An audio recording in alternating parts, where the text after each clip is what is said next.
the infamous Hank Palmer. The jaded lawyer with no respect for the law. Did that just happen? How does it feel? Knowing every person you represent is guilty. It's fine.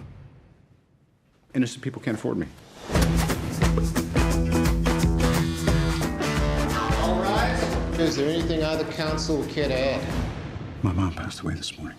Is this the first time your mother passed away, or is this something you do on all the cases you're about to lose? First time. So, Grandpa Palmer's dead too?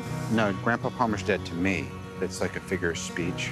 Sounds complicated. I should go with you. Trust me, nobody wants to go to Carlinville, Indiana. Built these walls of stone, God, here we go. and they crumble back today. We can barely stand the sight of each other. Henry? Judge? Hank, thanks for coming. I'm sure your mother would have appreciated it.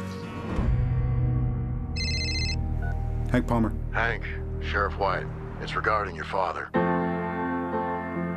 Biggest mistake of your career and you just happen to run him over? Forensics found traces of blood on your dad's car.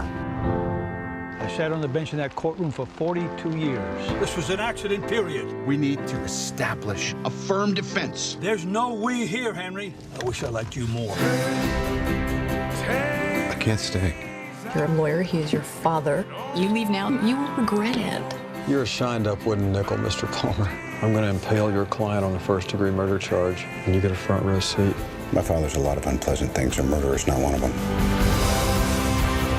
I have memories of us. Then I don't. Why? Was I tough on you? Yes. I did what I thought was right. My experience, Hank, sometimes you gotta forgive in order to be forgiven.